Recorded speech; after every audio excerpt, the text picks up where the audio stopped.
안녕하십니까. 이병도입니다. 로스앤젤레스의 다물 이병도 정경TV의 이병도입니다. 8월 마지막 낮 8월 31일 미국 주식시장은 4일 연속 하락하여 투자자들이 연방준비제도 이사의 인플레이션과 싸우기 위한 노력에 무게를 실어 여름시장의 복귀에 의문을 제기했습니다. 다우존스 30 산업평균지수는 280.44포인트 0.9% 하락한 31,510.43의 장을 마감했습니다. S&P 500지수는 약 0.8% 하락한 3,955에 마감했고 나스닥 종합지수는 약 0.6% 하락한 11,816.20의 장을 마감했습니다. 주요 평균지수는 이른 시간에 더 높았습니다. 세 가지 주요 평균이 강세를 보였던 8월달이 약세로 마감했습니다. 다우지수는 거의 4.1% 하락한 8월을 마감했고 S&P와 나스닥은 각각 4.2%와 4.6%의 월간 손실을 기록했습니다. 이러한 움직임은 다우와 S&P를 각각 6.3%와 8.7%로 6월 중순 장중 저점을 상회했습니다. 나스닥은 현재 저점보다 11.8% 높습니다. 여름 랠리의 정점은 2주 전인 8월 16일 6월 중순 바닥에서 2달 만이었습니다. 투자자들은 경제가 경기 침체에 있는지 아니면 경기 침체로 향하고 있는지에 대해 몇 주 동안 토론했으며 많은 사람들은 경기 침체가 연준이 금리 인상 계획을 완화할 이유를 줄 것이라고 생각했습니다.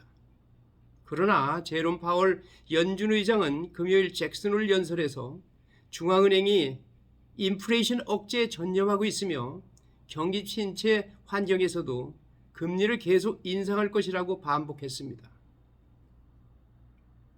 커먼웰스 파이낸셜 네트워크의 최고 투자 책임자 브래드 맥밀러는 시장은 제한된 금리 인상과 빠른 금리 인하를 기대하고 있었다. 그러나 연설은 증가가 더 커질 것이고 삭감은 누구의 예상보다 더 지연될 것이라는 점을 분명히 했습니다. 파월의 발언은 주식 매도세를 촉발했습니다. 또한 로레타 맨스터 클리브랜드 연준 총재는 오늘 수요일 기준금리가 내년 초까지 4% 이상으로 상승할 것이고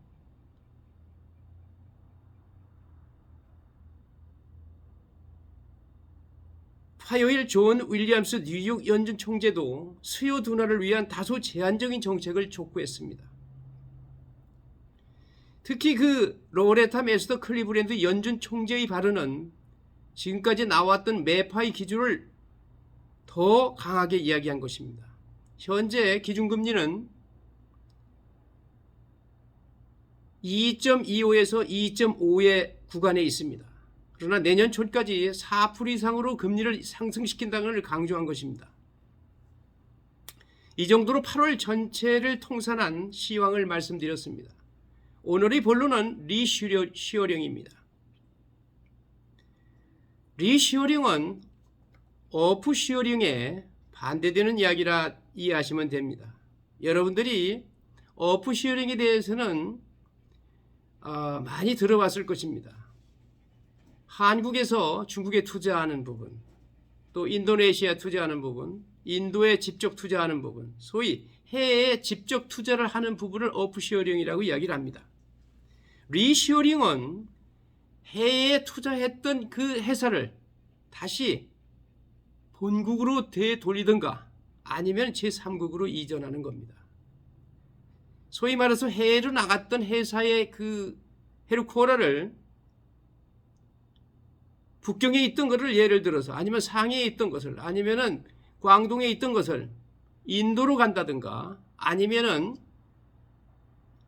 베트남으로 간다든가 아니면 인도네시아로 간다든가 그보다 더 중요한 미국으로 되돌아오게 한다든가 또 미국의 해외 투자를 유치한다는가 이런 등등이 리쇼어링입니다. 그래서 앞으로의 그동안의 10년은 리쇼링을 의해서 회사의 실적이 나타났고 회사가 그 좋은 실적을 가져왔던 게 사실입니다. 여러분, 리쇼링에 대해서 오늘은 말씀을 드려보겠습니다. 본론에 들어가기에 앞서 다물 이병두 정경방송 TV에 아직 구독 안 하신 분은 구독하여 주시면 대단히 감사하겠습니다.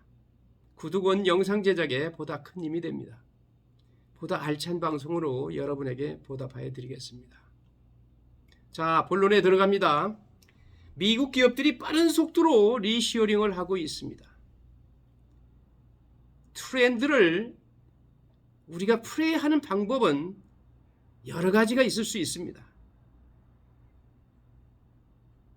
중국이 G2의 지경까지 올라갈 그 근본적인 요인은 80년대, 90년대, 2000년대 초반에 해외 투자, 소위 해외 직접 투자, 디렉트 인베스트먼이 막강하기 때문입니다. 그것이 소위 해외로부터 중국에 직접 투자를 한 부분입니다. 그동안 저희가 직접 투자의 그 성장 속도를 봤을 때 중국의 발전을 예상한 것과 마찬가지로 리쇼링은 해외에 나갔던 제조업체가 미국 내로 원대 복귀한다. 혹은 다른 국가로 이전한다는 의미입니다.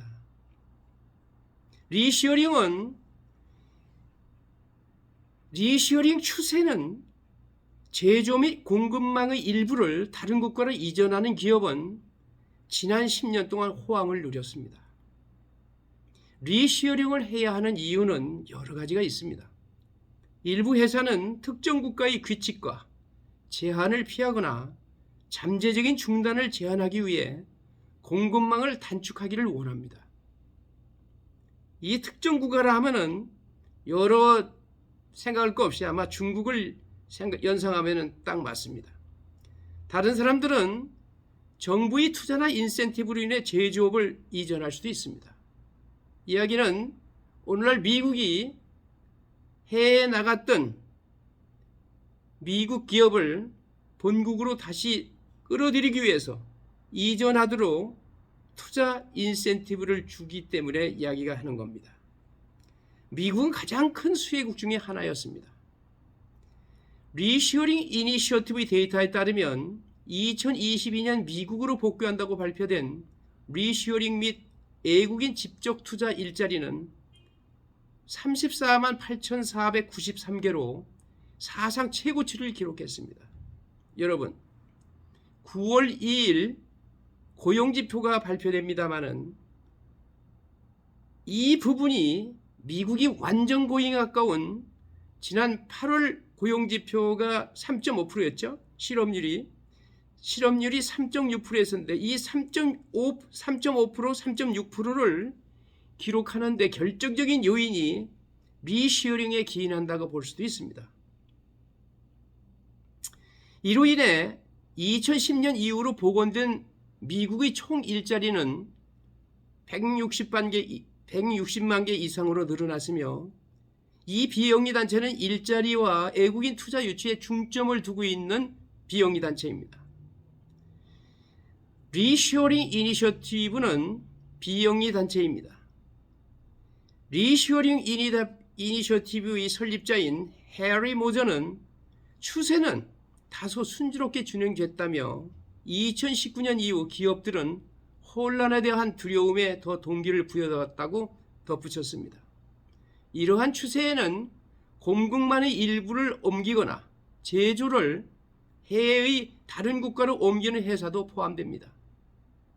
이러한 움직임이 대부분은 대만과의 긴장, 관세, 코로나 바이러스 제로 정책 및 지적재산권에 대한 우려와 같은 지정학적 문제로 인해 기업이 중국을 떠나는 것을 이야기하는 겁니다. 예를 들어 애플 블룸버그 보고서에 따르면 인도에서 아이폰 14 생산을 시작하고 중국 공장을 보완하기 위해 생산을 늘릴 계획이라고 합니다. 니케이 아시아에 따르면 애플워치와 맥북의 생산도 베트남으로 이전하고 있습니다. 이러한 추세는 또한 미국에 대한 애국인 직접 투자의 슬레이트, 예를 들어서 2021년 도요타를 가져왔습니다. 최신 배터리 공장이 노스캐롤라이나에 있을 것이라고 발표했습니다. 올해 패나소닉은 캔서스에 자체 배터리 공장을 건설할 것이라고 발표했습니다. 이게 지금 무슨 이야기냐면요. 리쇼링은 팬데믹과 민간 이니셔티브 및 법안의 지원을 받아 향후 몇 년 동안 계속될 것으로 보입니다. 정부는 지원을 하고 미국 정부는 지원을 하고 민간들은 자기 회사를 보호하기 위해서 이런 조치를 취하는 겁니다. 경영 컨설팅 회사인 커니의 파트너이자 연례 리쇼링 보고서의 저자인 패트릭 밴덴 보쉐에 따르면 기업들이 리쇼링 발표를 할 뿐만 아니라 투자를 계속하고 있다는 증거가 있습니다.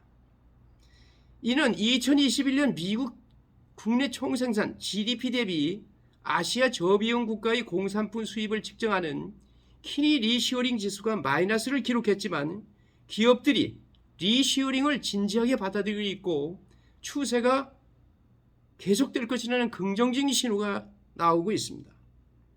반덴 보슈는 지난 2개월 동안 자본이득이 약간 둔화되었지만 분명히 경기 침체에 대한 우려가 있기 때문에 자본이득이 증가하고 있습니다라고 말했습니다. 그는 또한 기업 실적 발표에서 리쇼링이 더 자주 발생하여 중요성의 변화를 시사한다고 언급했습니다. 최근 조 바이든 대통령이 서명한 칩법도 리쇼링을 촉진할 것으로 보입니다. 한국도 물론 이 칩법의 혜택을 볼 것입니다.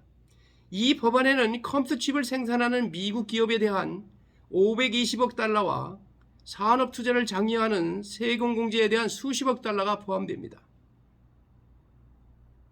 계속해서 펼쳐지는 리쇼링 추세를 재생하는 몇 가지 방법이 있습니다. 이 분야를 다루는 분석가들은 일반적으로 리쇼링 프로세스에 있는 회사와 달리 추세의 혜택을 받을 수 있는 회사의 주식을 선택한 것을 권장합니다. 여러분 이해하시겠습니까? 리쇼링 프로세스에 있는 회사와 달리 추세의 혜택을 받을 수 있는 회사의 주식을 선택할 것을 권장한다는 겁니다.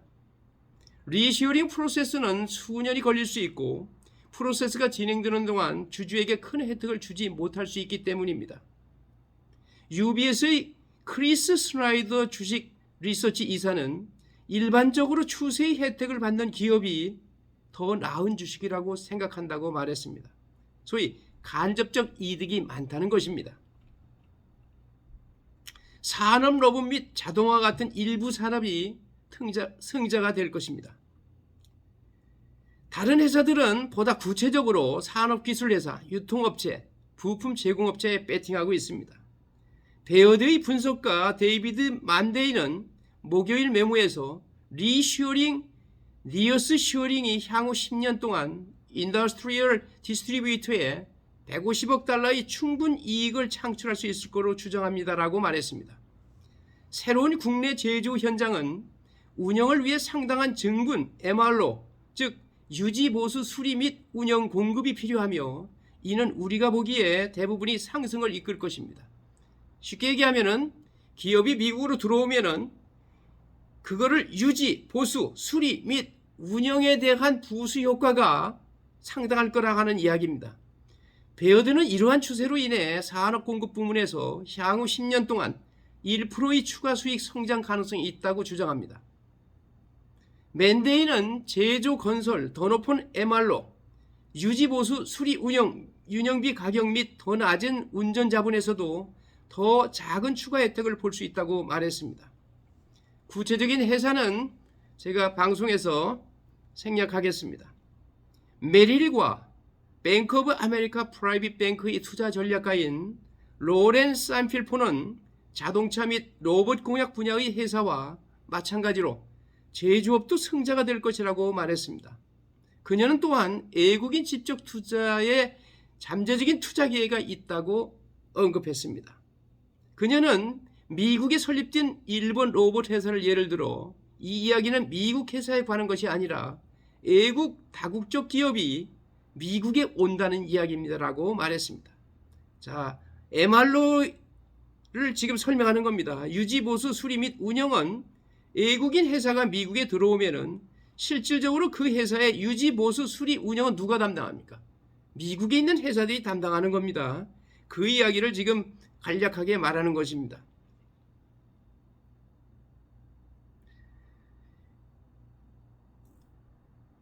인도나 베트남과 같이 기업이 중국을 피하기 위해 이동하는 국가에서 이머징 마켓 투자 기회가 있을 수도 있습니다. 뱅크 오브 아메리카의 또 다른 그룹은 우크라이나 전쟁과 중국 및 대만의 위험에 따라 5월에 리슈어링을 통해 이익을 얻을 기업을 선별하기 위해 다른 접근 방식을 취했습니다. 회사의 미국 주식 및 양적 전략 책임자인 사비타 수브라마니안의 5월 메모에 따르면 이 목록은 미국 민간 비거주용 고정 투자에 대한 매출 성장 민감도가 가장 높은 국내 기업으로 구성되어 있습니다. 가장 많이 노출된 회사는 퀀타 서비스, 파스널 컴퍼니, 자동 데이터 처리, 벤타스 주식회사, AT&T 등을 꼽았습니다. 여러분, 구체적으로 어느 기업이 리슈어링의 트렌드 투자다 등등을 이야기하기보다는 리슈어링은 이미 하나의 추세로 잡았습니다. 중국에서 탈출된 하는 리슈어링 회사들을 눈여겨보십시오. 리슈어링 회사가 프로세스 중에 있는 회사보다는 실제 투자를 할 때는 그것에 혜택을 보는 회사에 투자하시기 바랍니다. 여러분, 리슈어링의 하나의 트렌드로 오프쇼링이 지난 1980년대, 1990년대, 2000년대, 10년대까지 이루어졌던 오프쇼링의 그 컨셉이 리슈어링의 컨셉으로 바뀝니다. 소위 중국으로 들어갔던 기업들이 다시 미국이나 제3국으로 나온다는 이야기입니다. 앞으로 투자하실 때 리슈어링 개념을 고려해서 의사결정을 하시면은 보다 좋은 성과를 얻으리라 기대합니다. 여러분, 공부하는 투자자가 됩시다. 공부하는 투자자가 되어 부유한 삶을 가져봅시다. 대단히 감사합니다.